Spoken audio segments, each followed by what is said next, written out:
ನಮಸ್ತೆ ಬಂಧುಗಳೇ, ನನ್ನ ಹೆಸರು ಆನಂದ್. ನಾನು ಇಂಜಿನಿಯರ್ ಆಗಿದ್ದೀನಿ. ಈಗ ಬೋಧಿ ಟಿ ಸದಸ್ಯನಾಗಿ ಕೆಲಸ ಮಾಡ್ತಾಯಿದ್ದೀನಿ.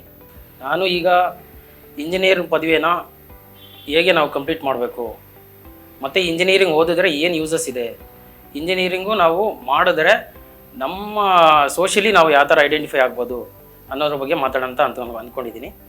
ಮೊದಲನೇದಾಗಿ ಇಂಜಿನಿಯರಿಂಗ್ ಎಂದರೇನು ಅಂತ ನಾವು ತಿಳ್ಕೊಳ್ಳೋಣ. ಇಂಜಿನಿಯರಿಂಗ್ ಅಂದರೆ ನಾವು ಯಾವುದೇ ಒಂದು ರಿಯಲ್ ವರ್ಲ್ಡ್ ಪ್ರಾಬ್ಲಮ್ನ ಇಂಜಿನಿಯರಿಂಗ್ ಓದಿದ ಮೇಲೆ ಯಾವ ಥರ ನಾವು ಸಾಲ್ವ್ ಮಾಡ್ತೀರಿ, ಯಾವ ಥರ ನಾವು ಅಳವಡಿಸ್ಕೊಳ್ತೀರಿ ಅನ್ನೋದ್ರ ಮೇಲೆ ಡಿಪೆಂಡ್ ಆಗಿರುತ್ತೆ. ಮತ್ತು ಇಂಜಿನಿಯರಿಂಗು ಯಾಕೆ ಮಾಡಬೇಕು ಅಂದರೆ, ಫಸ್ಟ್ ನಮ್ಮದು ಪರ್ಸ್ನಲ್ ನೀಡ್ಸ್ ಇರ್ಬೋದು. ನಮಗೆ ಇಂಜಿನಿಯರಿಂಗ್ ಮಾಡಿದ್ರೆ ಬೇಗ ಕೆಲಸನೂ ಸಿಗುತ್ತೆ, ತುಂಬ ಸ್ಯಾಲ್ರಿ ಬಂದು ಈಗ ಕಂಪೇರ್ ಮಾಡಿದ್ರೆ ಇಂಜಿನಿಯರಿಂಗ್ ಮಾಡಿದವ್ರಿಗೆ ತುಂಬ ಸ್ಯಾಲ್ರಿ ಜಾಸ್ತಿ ಇದೆ. ಈಗ ನಮ್ಮ ಫ್ಯಾಮಿಲಿ ಸ್ವಲ್ಪ ಬೇಗ ಸೆಟ್ಲ್ ಆಗ್ಬೋದು, ಆ ಥರ ಇದೆ. ಮತ್ತು ಸೋಷಿಯಲಿನೂ ನಾವು ಮತ್ತು ಅಬ್ರಾಡಲ್ಲಿ ಕೆಲಸಕ್ಕೆ ಹೋಗ್ಬೇಕಾದ್ರೆ, ಅಬ್ರಾಡಲ್ಲಿ ನಾವು ಎಜುಕೇಷನ್ ಮಾಡಬೇಕಾದ್ರೆ ಇಂಜಿನಿಯರಿಂಗ್ ಒಂದು ಒಳ್ಳೆ ಡಿಗ್ರಿ, ಅದರಿಂದ ನಾವು ಎಲ್ಲಿ ಬೇಕಾದ್ರೂ ನೆಕ್ಸ್ಟ್ ಒಂದು ಡಿಗ್ರಿ ಆದಮೇಲೆ ನಾವು ಎಲ್ಲಿ ಬೇಕಾದ್ರೂ ಹೋಗ್ಬೋದು.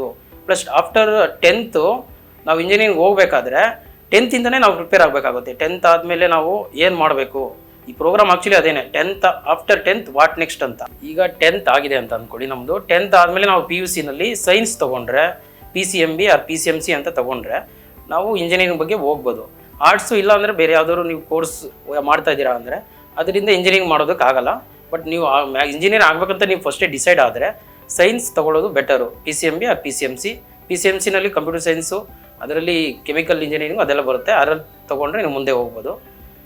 ಅಕಸ್ಮಾತ್ ಇವಾಗ PUC ತೊಗೊಂಡ್ರಿ, ಸೈನ್ಸ್ ತೊಗೊಂಡ್ರಿ, ನೀವು ಸೈನ್ಸ್ ಆದಮೇಲೆ ನಿಮಗೆ ಮಾರ್ಕ್ಸ್ ಕಡಿಮೆ ಬಂತು, ಇಲ್ಲಾಂದರೆ ನಿಮಗೆ ಮತ್ತೆ ಇಂಜಿನಿಯರಿಂಗ್ ಮಾಡೋದಕ್ಕೆ ಸ್ವಲ್ಪ ರಿಸ್ಕ್ ಆಗುತ್ತೆ, ಇಲ್ಲ PUC ಫೇಲ್ ಆಗೋ ಚಾನ್ಸಸ್ ಇದೆ, ಆ ಥರ ಅಂತಂದರೆ ನೀವು ಡಿಪ್ಲೊಮಾ ತೊಗೊಂಡು 3 years ಮಾಡಿದ್ದಾದಮೇಲೆ 3 years ಇಂಜಿನಿಯರಿಂಗ್ಗೆ ನಾವು ಜಾಯ್ನ್ ಆಗ್ಬೋದು. ಅದೇ PUC ಮೇಲೆ ಮಾಡಿದ್ರೆ ನಮಗೆ 4 years ಇಂಜಿನಿಯರಿಂಗ್ ಕ್ಲಾಸಸ್ ಇರುತ್ತೆ.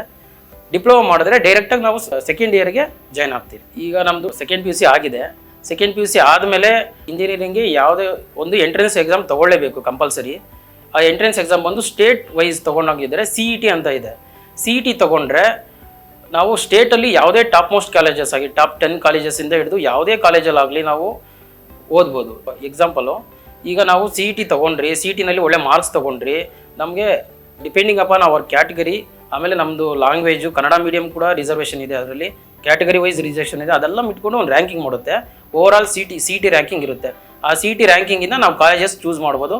ಲ್ಯಾಟ್ರಲ್ ಎಂಟ್ರಿ ಅಂತ ಬಂದ್ಬಿಟ್ಟು ಬ್ಯಾಂಗ್ಳೂರಲ್ಲೇ ಆಗುತ್ತೆ. ಅದು ಬಂದು ಆಲ್ಮೋಸ್ಟ್ ಜಯಚಾಮರಾಜೇಂದ್ರ ಪಾಲಿಟೆಕ್ನಿಕ್ ಇದೆ, ಅಲ್ಲಿ ಡಿಪ್ಲೊಮಾ ಮೇಲೆ ಹೋದರೆ ಅಲ್ಲಾಗುತ್ತೆ. ಇಲ್ಲಂದರೆ CET ಸೆಲ್ ಅಂತ ಇದೆ, ಮಲ್ಲೇಶ್ವರಮಲ್ಲಿದೆ, ಅಲ್ಲಿ CET ಸೆಲ್ಲಲ್ಲಿ ಲ್ಯಾಟ್ರಲ್ ಎಂಟ್ರೀಸ್ ಆಗುತ್ತೆ. ಲ್ಯಾಟ್ರಲ್ ಎಂಟ್ರಿ ಅಂದರೆ ನಿಮ್ಮ ರ್ಯಾಂಕಿಂಗ್ ಕರೀತಾರೆ, ರ್ಯಾಂಕಿಂಗ್ ವೈಸ್ ನಮಗೆ ಇಂಟರ್ವ್ಯೂ ಥರ ಕರೀತಾರೆ.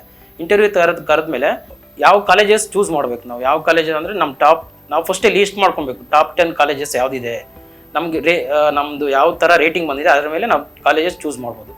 ಈಗ ಆ ಪ್ರೊಸೆಸ್ ಬಂದು 70% ಬಂದು ಆನ್ಲೈನ್ ಆಗಿದೆ. ಎಲ್ಲನೂ ಆನ್ಲೈನಲ್ಲೇ ಚೂಸ್ ಮಾಡೋದು.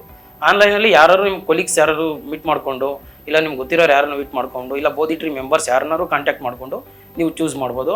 ಚೂಸ್ ಮಾಡಿದ್ದಾದಮೇಲೆ ಅದು ಬಂದು ಚೂಸ್ ಆದಮೇಲೆ ನಾವು ಮತ್ತು ನಮ್ಗೆ ಯಾವ ಕಾಲೇಜ್ ಅಂತ ಸೆಲೆಕ್ಟ್ ಆದಮೇಲೆ ನಾವು ಕಾಲೇಜ್ ಫೀಸು ಅದೆಲ್ಲ ಮತ್ತು ಪ್ರೊಸೀಜರ್ ಆದಮೇಲೆ ಅಡ್ಮಿಷನ್ ಆಗುತ್ತೆ. ಮತ್ತು ಇನ್ನೂ ಫಸ್ಟ್ ಬಂದು CET ಎಕ್ಸಾಮ್ ಆಯ್ತಲ್ಲ, ಅದು ಬಂದು ಸ್ಟೇಟ್ ವೈಸ್ ಮಾತ್ರನೇ ಇರುತ್ತೆ. JEE ಅಂತ ಅಂದ್ಬಿಟ್ಟು ಒಂದು ಎಕ್ಸಾಮ್ ಇದೆ, ಅದು ಬಂದು ಜಾಯಿಂಟ್ ಎಂಟ್ರೆನ್ಸ್ ಎಕ್ಸಾಮ್ ಅಂತ. ಅದು ಬಂದರೆ ಇಂಡಿಯಾದಲ್ಲೇ ಆಲ್ ಓವರ್ ಇಂಡಿಯಾದಲ್ಲೇ ಟಾಪ್ 10 ಕಾಲೇಜಸಲ್ಲಿ ನೀವು IITs ಅಂತ ಕರೀತಾರೆ. IITs ಅಂದರೆ Indian institute of technology or Indian institute of science IISc. ಆ ಕಾಲೇಜಸಲ್ಲಿ ನೀವು ಅಡ್ಮಿಷನ್ ತೊಗೊಬೇಕಾದ್ರೆ JEE ಅಂತ ಬರೀಬೇಕು. JEE ಬರೆದ್ರೆ ನೀವು ಒಂದು ಸರಿ ನೀವು IIT ಎಂಟ್ರಿ ಆಯ್ತಂದರೆ ನಿಮ್ಮ ಲೈಫು ಅಲ್ಲಿಗೆ ಸೆಟ್ಲ್ ಆಯಿತು. ಅಂದರೆ ನೀವು ಯಾವುದೇ ಒಂದು PhD ಮಾಡೋವ್ರಿಗೂ ಅದು ತುಂಬಾ ವ್ಯಾಲ್ಯೂಬಲ್ ಇರುತ್ತೆ. IITs ನೀವು ಬಂದರೆ ಇಂಜಿನಿಯರಿಂಗ್ ಮಾಡಬೇಕಂದ್ರೆ ನಾವು IIT ಮಾಡಬೇಕಪ್ಪ ಅಂತ ಆ ಆಂಬಿಷನ್ ಇಟ್ಕೊಬೇಕು ನಾವು. ಅದಾಗಿಲ್ಲ ಅಂದರೆ ನಾವು CET ಟ್ರೈ ಮಾಡೋಣ ಅಂತ ನಾವು ಪ್ಲ್ಯಾನ್ ಮಾಡ್ಕೊಬೇಕು.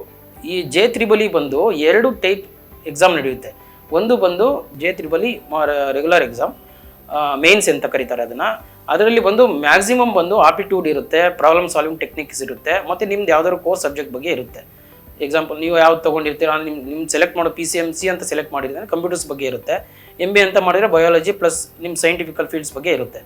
ಆ ಎಕ್ಸಾಮ್ ಫಸ್ಟ್ ಮೇನ್ಸ್ ಕ್ಲಿಯರ್ ಆದಮೇಲೆ ಅಡ್ವಾನ್ಸ್ ಎಕ್ಸಾಮ್ ಬರುತ್ತೆ. ಅದು ಬಂದು JEE ಮೇನ್ಸಲ್ಲಿ ಯಾರು ಜಾಸ್ತಿ ತೊಗೊಂಡಿರ್ತಾರೋ, ಟಾಪ್ ಯಾರು ತೊಗೊಂಡಿರ್ತಾರೋ ಅವ್ರಿಗೆ JEE ಅಡ್ವಾನ್ಸ್ ಟ್ರೈ ಮಾಡೋ ಅವಶ್ಯಕತೆ ಇರುತ್ತೆ. ಅದಾದಮೇಲೆ ನಿಮ್ಗೆ IIT ಬಂದು CETನಲ್ಲಿ ಯಾವ ಥರ ಅಲೋಕೇಟ್ ಆಯಿತೋ ಅದೇ ಥರನೇ ನಿಮಗೆ JEE ಆದಮೇಲೂ ಅಲೋಕೇಟ್ ಆಗುತ್ತೆ. ಬಟ್ ಅದು ಬಂದು ಟಾಪ್ ಆಲ್ ಓವರ್ ಇಂಡಿಯಾದಲ್ಲಿ ಕಾಲೇಜಸ್ ಸೆಲೆಕ್ಟ್ ಮಾಡೋ ಆಪ್ಷನ್ ಇರುತ್ತೆ. ಓಕೆ, ಈಗ ಎಂಟ್ರೆನ್ಸ್ ಎಕ್ಸಾಮ್ ಕ್ಲಿಯರ್ ಆಗಿದೆ ಅಂದ್ಕೊಳ್ಳಿ, JEE ಕ್ಲಿಯರ್ ಆಗಿದೆ, ಇಲ್ಲ ನಿಮ್ಮ CET ಕ್ಲಿಯರ್ ಆಗಿದೆ. ನೀವು ಬಂದು ಈಗ ನಿಮ್ಮ ಫೀಲ್ಡ್ನ ಸೆಲೆಕ್ಟ್ ಮಾಡಬೇಕಾಗುತ್ತೆ. ಇಂಜಿನಿಯರಿಂಗಲ್ಲಿ ನೀವು ಯಾವ ಫೀಲ್ಡಲ್ಲಿ ನೀವು ಚೂಸ್ ಮಾಡ್ತೀರಾ, ನೆಕ್ಸ್ಟ್ ನಿಮ್ದು ಅಪ್ಕಮಿಂಗ್ 4 ಇಯರ್ಸ್ ನೀವು ಯಾವುದ್ರ ಬಗ್ಗೆ ಓದ್ತೀರಾ, ಯಾವ ಫೀಲ್ಡ್ ಬಗ್ಗೆ ಡೀಟೇಲ್ ಸ್ಟಡಿ ಮಾಡ್ತೀರಾ ಅನ್ನೋದು ನೀವು ಸೆಲೆಕ್ಟ್ ಮಾಡಬೇಕಾಗುತ್ತೆ. ಅದು ಬಂದು ಮೇಜರಲ್ಲಿ ನಮಗೆ 10 to 12 ಮೇಜರ್ ಬಂದು ಅವೆರಡು ಅಷ್ಟು 12 ಫೀಲ್ಡ್ಸ್ ಇರುತ್ತೆ. 12 ಫೀಲ್ಡ್ಸಲ್ಲಿ ನೀವು ಯಾವ ಡಿಸೈಡ್ ಮಾಡಬೇಕಂತ ನೀವು ಚೂಸ್ ಮಾಡಬೇಕಾಗುತ್ತೆ. ಫಸ್ಟು ಬಂದು ಎಲೆಕ್ಟ್ರಿಕಲ್ ಅಂದರೆ ಪವರ್ ಬಗ್ಗೆ ತುಂಬ ಡೀಪಾಗಿ ಸ್ಟಡಿ ಆಗುತ್ತೆ. AC DC ಅದ್ರ ಬಗ್ಗೆ ತುಂಬ ಡೀಟೇಲ್ ಸ್ಟಡಿ ಆಗುತ್ತೆ. ಸೆಕೆಂಡ್ ಬಂದು ಎಲೆಕ್ಟ್ರಾನಿಕ್ಸ್ ಅಂದರೆ ಎಲೆಕ್ಟ್ರಾನಿಕ್ ಮೀಡಿಯಾಸ್ ಎಲ್ಲ ಬರುತ್ತಲ್ಲ, ಮತ್ತು ತುಂಬಾ ಎಲೆಕ್ಟ್ರಾನಿಕ್ ಸಿಸ್ಟಮ್ಸ್ ಬರುತ್ತೆ, TV ರಿಮೋಟು ಮತ್ತು ಎಲ್ಲ ಎಲೆಕ್ಟ್ರಾನಿಕ್ ಡಿವೈಸ್, ಮೊಬೈಲಿಂದ ಹಿಡಿದು ಎಲ್ಲ ಎಲೆಕ್ಟ್ರಾನಿಕ್ಸ್, ಮದರ್ ಬೋರ್ಡ್ಸು, ಅದರಿಂದ ಡೀಟೇಲ್ ಸ್ಟಡಿ ಅದರಿಂದ ಆಗುತ್ತೆ. ಥರ್ಡ್ ಬಂದು ಕಂಪ್ಯೂಟರ್ ಸೈನ್ಸ್ ಅಂದರೆ ಕಂಪ್ಯೂಟರ್ ಆಲ್ಗಾರಿದಮ್ಸ್ ಆಗಿರ್ಬೋದು, ಪ್ರೋಗ್ರಾಮ್ಸ್ ಆಗಿರ್ಬೋದು, computer related any hardware or software related study ಆಗಿರ್ಬೋದು, ಕಂಪ್ಯೂಟರ್ ಸೈಡ್ ಬರುತ್ತೆ. ಅದರಲ್ಲಿ ತುಂಬ ಮತ್ತೆ ಡಿವೈಡ್ ಆಗುತ್ತೆ. Internet security, cyber security, programming, ಆಲ್ಗಾರಿದಮ್ಸ್, machine learning ಎಲ್ಲನೂ ತುಂಬಾ ಬರುತ್ತೆ. ಕಂಪ್ಯೂಟರ್ ಸೈನ್ಸ್ ಅನ್ನೋದು ಒಂದು ಫೀಲ್ಡ್ ಅಷ್ಟೇ. ಮತ್ತು ಅದಾದಮೇಲೆ ಸಿವಿಲ್ ಬಂದು ಅಪ್ಕಮಿಂಗ್ ಬಂದು ತುಂಬಾ ಎಫೆಕ್ಟಿವ್ ಆಗಿ ನಡೀತಾ ಇರೋದು. ಆಲ್ ಓವರ್ ವರ್ಲ್ಡಲ್ಲಿ ಸಿವಿಲ್ ಬಂದು ಈಗ ತುಂಬಾ ಆ್ಯಕ್ಟಿವ್ ಆಗಿ ನಡೀತಾ ಇದೆ. ಸಿವಿಲ್ ಅಂದರೆ ನಮ್ಮ ಇನ್ಫ್ರಾಸ್ಟ್ರಕ್ಚರ್ ಅಂದರೆ ನಮ್ಮ ಇಂಡಿಯಾದಲ್ಲಿ ನಾವು ಇವಾಗ ನೋಡ್ತಾ ಇದ್ದೀರಾ ತುಂಬಾ ಗ್ರೋತ್ ಆಗ್ತಾ ಇದೆ ಇಂಡಿಯಾ. ಯಾವ ರೀತಿ ಅಂದರೆ ಬಿಲ್ಡಿಂಗ್ಸೇ ಆಗಿರ್ಬೋದು, ಇಲ್ಲ ಇಂಟೀರಿಯರ್ ಡಿಸೈನ್ಸ್ ಆಗಿರ್ಬೋದು, ಯಾವುದೇ ಅಂತ ತೊಗೊಂಡ್ರೂ ಅದು ಬಂದು ಸಿವಿಲ್ ಇಂಜಿನಿಯರಿಂಗಲ್ಲಿ ಬರುತ್ತೆ. ರೋಡ್ಸ್ ಆಗಿರ್ಬೋದು, ಬ್ರಿಡ್ಜಸ್ ಆಗಿರ್ಬೋದು, ಇಲ್ಲ ಅಪ್ಕಮಿಂಗ್ ನಾವು ಯಾವುದೋ ಇವಾಗ ನೋಡ್ತಾ ಇದ್ದೀರಾ ಮೆಟ್ರೋ ಬರ್ತಾ ಇದೆ, ಮತ್ತು ವಾಟರ್ ಟ್ರೈನ್ಸ್ ಎಲ್ಲ ಬರ್ತಾ ಇದೆ, ಸೂಪರ್ ಟ್ರೈನ್ಸ್ ಬರ್ತಾ ಇದೆ. ಅದೆಲ್ಲ ಮ್ಯಾನುಫ್ಯಾಕ್ಚರಿಂಗ್ ಬಂದು ಮೆಕ್ಯಾನಿಕ್ ಫೀಲ್ಡಲ್ಲಿ ಬರುತ್ತೆ. ಬಟ್ ಇನ್ಫ್ರಾಸ್ಟ್ರಕ್ಚರ್ ಕ್ರಿಯೇಟ್ ಮಾಡೋದು ಇರುತ್ತಲ್ವ, ಅದು ಬಂದು ಸಿವಿಲಲ್ಲಿ ಬರುತ್ತೆ. ಅದಾದಮೇಲೆ ನೆಕ್ಸ್ಟ್ ಮೆಕ್ಯಾನಿಕಲೇ ನೋಡೋಣ. ಮೆಕ್ಯಾನಿಕಲ್ ಅಂದರೆ ಆಟೋಮೊಬೈಲ್ಸ್ ಬಗ್ಗೆ ನೀವು ಯಾವ ಥರ ಸ್ಟಡಿ ಮಾಡಬೇಕು, ಪ್ಲಸ್ ಆಟೋಮೊಬೈಲ್ಸಲ್ಲಿ ಏನೇನೆಲ್ಲ ಬರುತ್ತೆ, ಆಟೋಮೊಬೈಲ್ಸಲ್ಲಿ ಡಿಸೈನ್ ಯಾವ ಥರ ಮಾಡಬೇಕು, ಯಾವ ಥರ ಕಾರ್ಸೇ ತೊಗೊಳ್ಳಿ. ಎಕ್ಸಾಂಪಲ್, ಒಂದು ಕಾರ್ ಬೇರೆ ಥರ ಸ್ಟಾರ್ಟಿಂಗಲ್ಲಿ ಒಂಥರ ಇರುತ್ತೆ, ಮತ್ತು ಸ್ಟಾರ್ಟಪ್ ಕಾರ್ಸ್ ಒಂಥರ ಇರುತ್ತೆ, ಮತ್ತು ರೇಸಿಂಗ್ ಕಾರ್ಸ್ ಬೇರೆ ಥರ ಇರುತ್ತೆ. ಅದು ಆ ಥರ. ಅದು ಮತ್ತು ಇಂಜಿನ್ದು ಡೀಪ್ ಸ್ಟಡಿ ಎಲ್ಲನೂ ಮೆಕ್ಯಾನಿಕಲಲ್ಲಿ ಆಗುತ್ತೆ. ಎನ್ವಿರಾನ್ಮೆಂಟಲ್ ಸೈನ್ಸ್ ಆರ್ ಟೆಕ್ನಾಲಜಿ ಅಂತ ಒಂದು ಫೀಲ್ಡ್ ಇದೆ. ಅದು ಬಂದು ಎನ್ವಿರಾನ್ಮೆಂಟಲ್ ಯಾವ ಥರ ಚೇಂಜ್ ಆಗುತ್ತೆ, ಯಾವ ಥರ ಸ್ಟಡಿ, ಅದು deep study of environmental field ಅಂತ ಹೇಳ್ಬೋದು. ನೆಕ್ಸ್ಟ್ ಬಂದು ಬಯೋಟೆಕ್ನಾಲಜಿ ಅಂದರೆ ನಾವು ಮೆಡಿಕಲ್ ಫೀಲ್ಡಲ್ಲಿ ತುಂಬಾ ಯೂಸ್ ಮಾಡ್ತೀವಿ. ಬಯೋಲಜಿ ಫೀಲ್ಡಲ್ಲಿ ನಾವು ಡಾಕ್ಟರ್ಸ್ ನೋಡಿದ್ದೀರ ತುಂಬಾ ಸ್ಕ್ಯಾನಿಂಗ್ ಮೀಡಿಯಾಸು ಅವೆಲ್ಲ ಟೆಕ್ನಾಲಜಿನ ತುಂಬಾ ಯೂಸ್ ಮಾಡ್ಕೊತಾರೆ. ಅದೆಲ್ಲ ಯೂಸ್ ಮಾಡ್ಕೊಳ್ಳೋದು ಬಯೋಟೆಕ್ನಾಲಜಿ ಫೀಲ್ಡಿಂದ ತೊಗೊಬೋದು. ಸೊ ಇಷ್ಟು ಫೀಲ್ಡ್ಸಲ್ಲಿ ನೀವು ಮೇಜರ್ ಯಾವುದ್ರ ಬಗ್ಗೆ ನೀವು ಸ್ಟಡಿ ಮಾಡಬೇಕು ಅನ್ನೋದನ್ನ ನೀವೇ ಚೂಸ್ ಮಾಡಬೇಕು. ಅದು ಬಂದು ಆ CET ಎಕ್ಸಾಮ್, ಎಂಟ್ರೆನ್ಸ್ ಎಕ್ಸಾಮ್ಸ್ ಆದಮೇಲೆ ನೀವು ಅಲೋಕೇಟ್ ಮಾಡೋ ಟೈಮಲ್ಲಿ ಆ ಸೀಟ್ನ ಅಲೋಕೇಟ್ ಮಾಡಬೇಕು. ಅಂದರೆ ನೀವು ಚೂಸ್ ಮಾಡಿದ್ರೆ ಯಾವ ಕಾಲೇಜು, ಯಾವ ಫೀಲ್ಡು. ಈಗ ಎಕ್ಸಾಂಪಲು ಬ್ಯಾಂಗ್ಳೂರಲ್ಲಿ ಟಾಪ್ ಕಾಲೇಜಸ್ ಅಂತ ತೊಗೊಂಡ್ರೆ RV, PS, ರಾಮಯ್ಯ, BMS ಆ ಥರ ಬರುತ್ತಲ್ವ. BMS ಅಲ್ಲಿ ನಿಮ್ಗೆ ಕಂಪ್ಯೂಟರ್ ಸೈನ್ಸ್ ಬೇಕಂದರೆ ಕಂಪ್ಯೂಟರ್ ಸೈನ್ಸ್ ಫಸ್ಟ್ ಆಪ್ಷನ್ ಕೊಡಬೇಕು. ಅದೇ ಥರ ನಿಮಗೆ ಸಿವಿಲ್ ಬೇಕಾದ್ರೆ ಸಿವಿಲ್ ಸೆಕೆಂಡ್ ಆಪ್ಷನ್ ಕೊಡಬೇಕು. ಸಿವಿಲು ಸಿಕ್ಕಿಲ್ಲ ನಂಗೆ ಮೆಕ್ಯಾನಿಕಲ್ ಅಂದರೆ ನೀವು ಆ ಥರ ಇಲ್ಲ, ನಾನು ಕಂಪ್ಯೂಟರ್ ಸೈನ್ಸೇ ಮಾಡ್ತೀನಿ ಅಂತ ಡಿಸೈಡ್ ಆದ್ಬಿಟ್ರೆ ನೀವು ಟಾಪ್ ಕಾಲೇಜಸ್ ಮತ್ತು ಫಸ್ಟ್ ಎಲ್ಲನೂ ಕಂಪ್ಯೂಟರ್ ಸೈನ್ಸ್ ಸೆಲೆಕ್ಟ್ ಮಾಡ್ಕೊಂಡು ಹೋಗಬೇಕು. ಅದೇ JEE or CET same process ಇರುತ್ತೆ. ಸೇಮ್ ಪ್ರೊಸೆಸ್ ಆದಮೇಲೆ ನೀವು ಯಾವ ಫೀಲ್ಡ್ ಅಂತ ಚೂಸ್ ಮಾಡಿದ್ಮೇಲೆ, ಕಾಲೇಜೆಲ್ಲ ಚೂಸ್ ಆದಮೇಲೆ ನಿಮ್ಮ ಅಡ್ಮಿಷನ್ ಆಗ್ಬೋದು. ಅಡ್ಮಿಷನ್ ಆದಮೇಲೆ ನೀವು 4 ಇಯರ್ಸ್ ಡಿಗ್ರಿ ಕಂಪ್ಲೀಟ್ ಆದಮೇಲೆ ನೀವು ಏನು ಬೇಕಾದ್ರೂ ಮಾಡ್ಬೋದು. ಇವಾಗ ಜಾಬ್ ಮಾಡ್ಬೇಕಾದ್ರೆ ಮಾಡ್ಬೋದು, ಇಲ್ಲ ಅಂದರೆ ನೀವು ಮತ್ತೆ PhD ಏನಾದ್ರು ಮಾಡ್ತೀರಾ, MS ಮಾಡ್ತೀರಾ, ಇಲ್ಲ ಫಾರಿನ್ ಎಲ್ಲರೂ ಹೋಗ್ತೀರಾ ಸ್ಟಡಿ ಮಾಡೋಸಿಗೆ, ನಿಮ್ಗೆ ತುಂಬಾ ವೈಡ್ ಆಪ್ಷನ್ ಆಗುತ್ತೆ.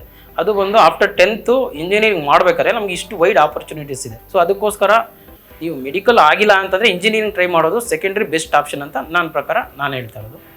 ಇಂಜಿನಿಯರಿಂಗ್ ಬಂದು ಒಂದು ಡಿಗ್ರಿ ಅದಾದಮೇಲೆ ನೀವು ಯಾವುದೇ ರೀತಿಯಾದ ಕಾಂಪಿಟೇಟಿವ್ ಎಕ್ಸಾಮ್ಸ್ನ ಸೆಲೆಕ್ಟ್ ಮಾಡ್ಬೋದು. UPSC ಬರೀಬೋದು, KPSC ಬರೀಬೋದು. ಯಾವುದೇ ಒಂದು ಗೌರ್ಮೆಂಟ್ ಎಕ್ಸಾಮ್ಸ್ ಬಗ್ಗೆ ಚೂಸ್ ಮಾಡಬೇಕಾದ್ರೆ ನೀವು ಇದು ಬೇಸಿಕ್ ಡಿಗ್ರಿ ಆಗಿ ವರ್ಕ್ ಆಗುತ್ತೆ. ಸೊ ಕಾಂಪಿಟೇಟಿವ್ ಎಕ್ಸಾಮ್ಸ್ಗೆ ಇಂಜಿನಿಯರಿಂಗ್ ಮಾಡಿದ್ರೆ ಅದರಲ್ಲೂ ತುಂಬ ನಿಮಗೆ problem solving, general common exams ಎಲ್ಲ ತುಂಬ ಫಸ್ಟ್ ಎಕ್ಸಾಮ್ ಅಂದರೆ ಎಂಟ್ರೆನ್ಸ್ ಎಕ್ಸಾಮ್ ಸ್ಟಾರ್ಟಿಂಗಲ್ಲಿ ಕ್ಲಿಯರ್ ಮಾಡೋದಕ್ಕೆ ತುಂಬಾ ಯೂಸ್ ಆಗುತ್ತೆ. ಅದಾದಮೇಲೆ ಮೇನ್ಸ್ ಬಂದು ನೀವು ಚೂಸ್ ಮಾಡಿದಾದ್ಮೇಲೆ ಯಾವುದೋ ಒಂದು ಫೀಲ್ಡ್, ಎಕ್ಸಾಂಪಲ್ ನೀವು ಕಂಪ್ಯೂಟರ್ ಸೈನ್ಸ್ ತೊಗೊತೀರಾ, ಇಲ್ಲ ಪೊಲಿಟಿಕಲ್ ಸೈನ್ಸ್ ತೊಗೊತೀರಾ, ಅದ್ರ ಬಗ್ಗೆ ತಿಳ್ಕೊಳ್ಳೋದು ಕೂಡ ಇಂಜಿನಿಯರಿಂಗ್ ತುಂಬಾ ಯೂಸ್ ಆಗುತ್ತೆ. ಅಷ್ಟು ಇಂಜಿನಿಯರಿಂಗ್ ಕುರಿತ ಮಾಹಿತಿ ಆಗಿತ್ತು. ಈ ವಿಡಿಯೋ ನಿಮಗೆ ಇಷ್ಟ ಆಗಿದ್ರೆ ಲೈಕ್ ಮಾಡಿ, ಶೇರ್ ಮಾಡಿ, ಕಮೆಂಟ್ ಮಾಡಿ. ಇದೇ ರೀತಿಯಾಗಿ ಇನ್ನಷ್ಟು ವಿಡಿಯೋಗಳನ್ನು ನೋಡಬೇಕಾದ್ರೆ ಬೋಧಿ ಟ್ರೀ ಚಾನಲನ್ನು ಸಬ್ಸ್ಕ್ರೈಬ್ ಮಾಡಿ.